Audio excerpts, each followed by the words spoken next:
నమస్కారం. IPL 2026 weekly round up ప్రోగ్రామ్కి స్వాగతం. ఐపీఎల్ ఫైనల్స్కి రంగం సిద్ధమైంది. టైటిల్ పోర్లో ఆర్సీబీ వర్సెస్ జీటీ ఆడబోతున్నాయి. క్వాలిఫైర్ 1లో ఎదురైన చేదు అనుభవాన్ని సవాల్ చేస్తూ జీటీ టైటిల్ ఎగరేసుకుపోతుందా, లేదా డిపెండింగ్ ఛాంపియన్ అయిన ఆర్సీబీ మరోసారి కప్పు ముద్దాడుతుందా? పిచ్ ఎలా ఉంది, ఫైనల్స్లో ఎవరు బలం ఏంటి, దీని మీద మాట్లాడుకుందాం. మనతో పాటు స్టూడియోలో క్రికెట్ కామెంటేటర్, అనలిస్టు, అలాగే కాలమిస్టు, వాట్ నాట్ వెంకటేష్ గారు మనతో ఉన్నారు. అలాగే ఎస్కేబీ షార్ట్స్ ద్వారా ఫేమస్ అయిన సందీప్ కూడా ఉన్నాడు. ఇద్దరిని పలకరిద్దాం, మ్యాచ్ గురించి అడుగుదాం. హలో సార్, ఎలా ఉన్నారు sir? Hi Sandeep. Sir first మీరు చెప్పండి sir, RCB versus GT qualifier 1 ఆడిందే, మళ్ళీ ఫైనల్లోకి వచ్చింది. సో ఎక్కడ ఆర్ఆర్ మిస్టేక్ చేసింది, జీటీ ఫైనల్కి వచ్చింది? అంటే ఆర్ఆర్కి ఉన్న మేజర్ ప్రాబ్లం ఏంటంటే they depend two heavily on their top three కనుక మీరు పవర్ ప్లేలో అవుట్ అయిపోయారు అనుకోండి, that is what happened in qualifier 1.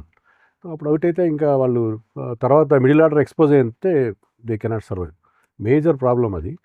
తర్వాత వాళ్ళ బౌలింగ్ కూడా they probably have the best bowling in the tournament, entire tournament. కానీ బౌలింగ్ అక్కడ ఫెయిల్ అయింది against the strong batting lineup of RCB. ఆ రెండు ఫ్యాక్టర్స్ రేర్ ఫెయిల్యూర్. సో అది one bad day in the office అనుకోండి. ఆ రెండు కారణాలు నాకు అనిపించినాయి. ఇప్పుడు దెబ్బతిన్న పుల్లిలాగా జీటీ మరి కప్పుని ఎగరేసుకుపోద్దా ఏంటి? ప్లాన్ ఎలా ఉండాలంటారు? ఫైనల్ చెప్పలేం కదా, ఆ రోజున ఎవరు బాగా ఆడతారో. రెండు కూడా స్ట్రాంగ్ టీమ్స్. ఇప్పుడు మోస్ట్ ఇంప్రెసివ్ టీమ్స్ ఏంటంటే 10 టీమ్స్లో నాకు ఈ రెండు కనిపిస్తాయి. మొదటి వరుసలో ఉంటాయి రెండు. ఆ రెండు టీమ్స్ ఫైనల్కి వచ్చాయి, డిజర్వింగ్లీ రెండు టీమ్స్ ఫైనల్కి వచ్చినాయి. It could be anybody's game. ఎవరు ఆ రోజు బాగా ఆడతారో, who turn up better on that day, they will win. So okay Sandeep, నువ్వు చెప్పు. RR match and GT match, RR ఫైనల్కి వెళ్తుందని మనం ఒక ప్రిడిక్షన్ కూడా చేసుకున్నాం. సో ఎక్కడ వాళ్ళు ఫెయిల్ అయ్యారు? యాక్చువల్లీ ఒక్కడే శుభ్మన్ గిల్ అడ్డుపడిపోయాడు. అంటే ఆ నాక్ చూడండి, అంటే తన స్ట్రైక్ రేట్ 160, 170 స్ట్రైక్ రేట్ విషయం పక్కన పెట్టేస్తే కనుక హాఫ్ వే స్టేజ్లో 215 మనం మాట్లాడుకుంటున్నప్పుడు జీటీకి definitely that's a tough score. అలాంటిది ఏమాత్రం రిస్క్ లేకుండా, ఏమాత్రం ప్రాబ్లం లేకుండా ఆర్ఆర్ నుంచి ఉన్న ప్రధానమైన థ్రెట్ జోఫ్రా ఆర్చర్ని సరిగ్గా ఆడేసి, ఆ తర్వాత మిగతా బౌలర్స్ అందరి మీద ప్రెషర్ పెట్టి ఒకానొక దశలో అయితే 10 వికెట్ విక్టరీ అనిపించింది నాకు. సాయి సుదర్శన్ చేతిలోంచి బ్యాట్ కనుక స్టంప్స్కి తగలకుండా ఉండుంటే it was looking like 10 wicket victory. And Shubman Gill అంతటి షాట్స్, ఎక్స్ట్రా కవర్ మీద బాగా ఆడడం, స్ట్రైట్ డ్రైవ్ చాలా బాగా ఆడడం, హుక్ షాట్ చాలా బాగా ఆడడం, ఒకే ఒక ఫాల్ షాట్ ఆడాడు తన మొత్తం ఇన్నింగ్స్లో. There was only 1 fall shot, ఆ ఫాల్ షాట్కి అవుట్ అయ్యాడు ఆర్చర్ బౌలింగ్లో. అదర్వైజ్ శుభ్మన్ గిల్ పూర్తి స్థాయిలో ఆర్ఆర్ మీద ఆధిపత్యాన్ని చలాయించాడు. అండ్ చాలా ఇంపార్టెంట్ కాన్ఫిడెన్స్ స్టేట్మెంట్ అది. మీరు ఫైనల్స్కి వెళ్తున్నప్పుడు క్వాలిఫైర్ 1 ఓడిపోయింది, నాకు అన్నట్టుగానే టాప్ 3 మీద డిపెండ్ అవుతున్నారు, వాళ్ళే మ్యాచ్ అక్కడ. అలాంటి పరిస్థితుల్లో టాప్ 3 చేతిలోనే మ్యాచ్ ఉందని మళ్ళీ ఇంకొకసారి ప్రూవ్ చేస్తూ ఐఆమ్ ద వికెట్, నన్ను తీసే ప్రయత్నం చేయండి అని చెప్పేసి ఒక సవాల్లాగా స్వీకరించి అద్భుతమైన రీతిలో ఆడి he took his team to the finals. So well played Shubman Gill. ఇప్పుడు టాప్ 3 బ్యాట్స్మెనే వాళ్ళకి జీటీకి బలం. సో మరి ఒకవేళ ఆర్సీబీ అదే గేమ్ ప్లాన్తో దిగాల, అసలు ఏంటి ఫైనల్ మ్యాచ్ ఎలా ఉంది? గేమ్ ప్లాన్ అంటే అంతే. ఇప్పుడు శుభ్మన్ గిల్ని, జాస్ బట్లర్ని, సాయి సుదర్శన్ ఆపితే మిగతా వాళ్ళందరికీ కొంచెం కష్టం అవుతుంది. That is the plan. Qualifier 1లో అదే వర్కౌట్ అయింది. క్వాలిఫైర్ 1లో మాత్రమే కాదు, జీటీ ఎప్పుడు ఓడిపోయినా కూడా ఒక సూపర్ కొరిలేషన్ ఫ్యాక్టర్ ఏంటంటే ఇదే. ఈవెన్ ఆర్సీబీతో చిన్నస్వామిలో మ్యాచ్ జరిగినప్పుడు సాయి సుదర్శన్ అండ్ శుభ్మన్ గిల్ మధ్య 100 రన్ పార్ట్నర్షిప్ వచ్చింది 12 ఓవర్స్లో. ఆ తర్వాత క్విక్ సక్సెషన్లో వికెట్లు పడ్డాయి, ఈ 3 వికెట్లు పడ్డాయి. సో అది పడకుండా ఉండేందుకు ప్రయత్నం చేయాలి. But also depends A pitch వస్తుందని, ఎందుకంటే పిచ్ గురించి ఇంకా ఎటువంటి ఇన్ఫర్మేషన్ కానీ క్లారిటీ కానీ లేదు. అది బౌలింగ్ సంబంధించిన పిచ్ వస్తుందా, ఫ్లాట్ ట్రాక్ వస్తుందా, అక్కడ బ్లాక్ సాయిల్ ఉంది, మిక్స్ సాయిల్ ఉంది, రెడ్ సాయిల్ ఉంది. మరి 3 వికెట్లో ఏ వికెట్ వస్తుందో తెలియదు. ఆ పిచ్ని బట్టి ఇంకా ప్రణాళికలు ఏంటి అనేది అర్థం చేసుకోవాల్సిన పని కనిపిస్తుంది. నేను అదే అడగబోతున్నా సార్, మీరు చెప్పండి. అసలు ఫైనల్ మ్యాచ్లో ఆ పిచ్ కండిషన్ ఇంకా తెలీదు అనేది తెలుస్తుంది. అసలు ఏంటి గేమ్ ప్లాన్, ఎలా వెళ్ళాలి? ఫస్ట్ బ్యాటింగ్ తీసుకోవాలా, టాస్ గెలిస్తే బౌలింగ్కి వెళ్ళాలా ఏంటి? అదే పిచ్ గురించి మనకు తెలియదు కాబట్టి, ఒకవేళ out and out batting pitch ఉంది, మనం ప్లే ఆఫ్స్లో చూస్తే ఏంటంటే 2 టీమ్స్ ఫస్ట్ బ్యాటింగ్ చేసిన టీమ్సే గెలిచాయి. సో ఫస్ట్ బ్యాటింగ్ చేసి if you can put a big score on the board 200+ పెడితే ఖచ్చితంగా ప్రెషర్ ఉంటుంది ఆ టీం పైన. ఎందుకంటే ఆల్రెడీ అవతల టీం 200 చేసిందంటే మిగతా అప్పుడు 200 ఈజీగా చేజ్ చేస్తున్నారు ఈ సీజన్లో. But final is a different ball game. ఫైనల్లో 200+ స్కోర్ చేయడం, చేజ్ చేయడం అంత ఈజీ కాబోదు. So depending on conditions, dew factor మనకి మిగతా చోట్ల కనబడలేదు, కానీ అహ్మదాబాద్లో జనరల్గా కొంత డ్యూ ఫ్యాక్టర్ ఉండే అవకాశం. సో డ్యూ ఫ్యాక్టర్ ఇవన్నీ దృష్టిలో పెట్టుకొని they will decide whether to bat first or bowl first.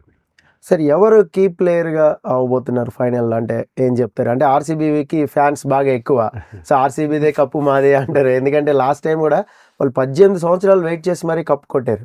So ఈసారి కూడా ఆర్సీబీనే కప్పు కొడుతుందా? ఏంటి మీ ప్రిడిక్షన్? ఎవరు కీ ప్లేయర్ అంటే king versus prince, without any doubt. అంతే కదా, వాళ్ళిద్దరి మీద ఫోకస్ ఉంటుంది. మనం క్వాలిఫైర్ 2లో కూడా చూసాం. It was a battle between Vaibhav Suryavanshi and Shubman Gill. ఎవరు విరాట్ కోహ్లీ వారసుడు ఎవరు కాబోతున్నారని ఒక జనరల్ ఫీలింగ్, ఒక సబ్ ప్లాట్ నడిచింది. సబ్ ప్లాట్లో Gill emerge as the winner కదా. అలాగే ఇక్కడ కూడా అదే అవుతుంది. ఇక్కడ కూడా సేమ్ థింగ్ విల్ హ్యాపెన్. ఎవరు కింగ్ ప్రిన్సా, ఎవరు బాగా ఆడతారు, ఎవరు టీంని తీసుకెళ్తారు. విరాట్ కోహ్లీ కెప్టెన్ కాకపోవచ్చు, but is the leader of the team. So లీడర్గా అతను తీసుకెళ్తాడు, because he has played so many finals bold అని ఆడిన అనుభవం ఉంది. అది అతనికి ఫేవర్గా. మీరు అన్నట్టుగా విజయం అంటే RCB because more balance team. మీరు చూడండి, టాప్ 3 మీద డిపెండ్ గారు వాళ్ళకి. తర్వాత Patidar is in great form, terrific ఫామ్లో ఉన్నాడు. మీకు Tim David is a wonderful finisher. Krunal Pandya batting వచ్చినప్పుడల్లా బ్రహ్మాండంగా ఆడాడు. హీఈస్ అసలు 2 సార్లు ఐపీఎల్ ఫైనల్లో man of the match award వచ్చిన ఏకైక player Krunal Pandya big match temperament ఉండే ప్లేయర్. వీళ్ళ బ్యాలెన్స్ ముందు బౌలింగ్లో I think slight edge is definitely there with GT. But batting విషయానికి వస్తే ఖచ్చితంగా they have the edge. So Sandeep, మరి జీటీ బౌలింగ్ ప్రణాళిక వర్కౌట్ అవుద్దా? Siraj and Rabada. సో రబాడాని చూస్తే ఫస్ట్ ఓవర్ బాగా రన్స్ సమర్పించుకున్నాడు, తర్వాత మంచి కంబ్యాక్ ఇచ్చాడు. సో మరి ఏంటి ఇక్కడ ఏమైనా స్ట్రగుల్ అవుతున్నాడా? ఆ బౌలింగ్ డిపార్ట్మెంట్ వీక్ ఉందా? రబాడా అయితే పర్పుల్ క్యాప్ ఉంది. సో ఎంత మాట్లాడుకుని అంత రన్స్ ఇచ్చాడనే విషయం పక్కన పెడితే పర్పుల్ క్యాప్ అనే సెట్. ఇంకోటి, గుజరాత్లో వీళ్ళిద్దరి మధ్య మ్యాచ్ జరిగినప్పుడు, లీగ్ మ్యాచ్ జరిగినప్పుడు రబాడా ఫస్ట్ ఓవర్లో చాలా పరుగులు ఇచ్చాడు. విరాట్ కోహ్లీ అద్భుతమైన రీతిలో అటాక్ చేసి కొట్టాడు. బట్ సెకండ్ ఓవర్ మళ్ళీ రబాడా వచ్చినప్పుడు అదే రబాడా బౌలింగ్లో విరాట్ అవుట్ అయ్యాడు. So that is a battle to watch. Rabada versus Virat Kohli అనే బ్యాటిల్ ఎట్లా ఉండబోతుందని ఒక క్వశ్చన్. భువీ వర్సెస్ గిల్లా, లేకపోతే Hazlewood versus Gill or openers అనేది ఇంకొక బ్యాటిల్.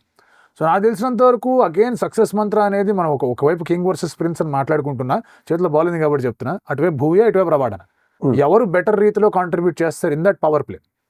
మరి Gujarat Titans power play operation చూస్తే కనుక మోస్ట్ ఆఫ్ ద టైమ్స్ ఇటు సిరాజ్ అండ్ రబాడానే, వేరే బౌలర్ ఎవరు రావట్లా. వేరే బౌలర్ వచ్చాడంటే శుభ్మన్ గిల్ కొంచెం బ్యాక్ స్టెప్ వేస్తున్నట్టు కనిపిస్తుంది. మరి వీళ్ళు ముగ్గురే బౌలింగ్ చేస్తున్నారంటే కనుక మోర్ ఆఫ్ దెన్ నాట్ పవర్ ప్లేలో 3 ఎగిరిపోతాయి ఆపోజిషన్ది. సో పవర్ ప్లేలో 3 ఎగిరాయంటే ఆల్ ద బ్యాలెన్స్ ఉన్నా కూడా ఆర్సీబీకి కెన్ డెఫినెట్లీ అప్లై బ్రేక్స్. ఆ ఆలోచనలో ఉంటారు. పవర్ ప్లేలో వికెట్లు తీయకపోతే రషీద్ ఖాన్ కూడా కొడుతున్నారు. అండ్ రషీద్ ఖాన్ వర్సెస్ రజత్ పట్టిదార్ అనేది might just be the defining battle. ఎందుకంటే రజత్ పట్టిదార్ వేరే level spin basher, fast bowling కొడతాడు కాదనట్లా, బట్ స్పిన్ని మాత్రం అదర కొడతాడు. లాస్ట్ టైం వీళ్ళిద్దరి మధ్య జీటీలో గుజరాత్లో మ్యాచ్ జరిగినప్పుడు జేసన్ హోల్డర్ క్యాచ్ అది, ఆ క్యాచ్ అవుటా కాదా అని చెప్పి చర్చ జరిగింది. ఆ తర్వాత రషీద్ ఖాన్ వచ్చాడు, వాళ్ళకి అక్కడ ఆన్సర్స్ లేవు. సో ఆ రీతిలో మనం మాట్లాడుకుంటే కనుక రబాడా అట్ ద స్టార్ట్ ఒకవేళ బెటర్గా బౌలింగ్ చేయగలిగితే జీటీ హ్యాస్ ఇన్ ఎడ్జ్.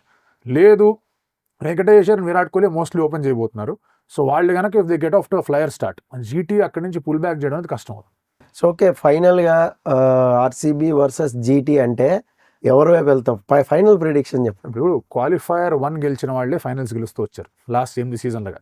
దానికి సింపుల్ కారణం ఏంటి అంటే క్వాలిఫైర్ 1 ఓడిపోయిన వాళ్ళు ఎలిమినేట్ ఆడి మళ్ళీ రావాలి. అంటే 3 matches in the span of 5 days. అదే క్వాలిఫైర్ 1 గెలిచిన వాళ్ళు కొంచెం రెస్ట్ ఉంటుంది. రెండోది మే ఎండ్లో ఆడుతున్నాం. మే ఎండ్లో ఎండలు ఎట్లా ఉంటాయో తెలుసు, ట్రావెల్ ఇవన్నీ కూడా చాలా తలనొప్పులు, చిరాకులు ఉంటాయి. అందుకే మీరు అబ్జర్వ్ చేసుకుంటే కనుక క్వాలిఫైర్ 1 గెలిచిన వాళ్ళు గెలుచుకుంటూ వచ్చారు. కొన్ని క్లోజ్ మ్యాచెస్ అయ్యి ఉండొచ్చు కాక 2023 ఫైనల్ కానివ్వండి, లేదంటే కనుక 2025లో కూడా ఇంగ్లీష్ వికెట్ పడేంత వరకు it was little 50-50 Shreyas Iyer wicket పడేంత వరకు. బట్ అదర్వైజ్ మీరు మిగతా మ్యాచ్లని చూసుకుంటే కనుక లార్జ్లీ 1 సైడ్ మ్యాచ్లే జరిగాయి. 2019 తీసేస్తే అది 1 run victory 2019.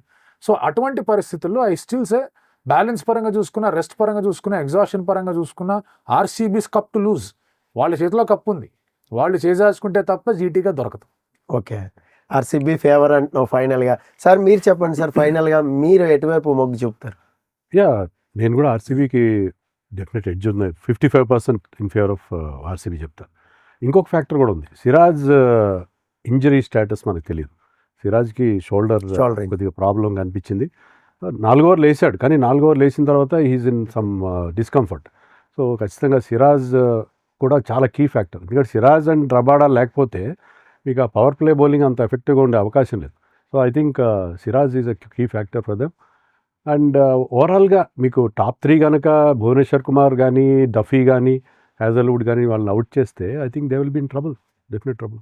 So I go with RCB. RCB. So అది మన గెస్ట్లు అయితే ఆర్సీబీ అని చెప్తున్నారు. చూసారు కదా, మన ఎక్స్పర్ట్స్ ఎనాలిసిస్ అయితే ఇలా ఉంది. మరి మీకు ఏ టీం గెలుస్తుంది, టైటిల్ ఎవరు కొట్టబోతున్నారు అనేది కామెంట్ బాక్స్లో మస్ట్గా కామెంట్ చేయండి. అలాగే మన ఎక్స్పర్ట్స్ని ఏదైనా అడగాలన్నా కూడా కామెంట్ చేయండి, డెఫినెట్గా దానికి రిప్లై అయితే వస్తుంది. ఆర్వీఆర్ టీవీని సబ్స్క్రైబ్ చేసుకోండి. This is Paritala Murthy signing off. By by.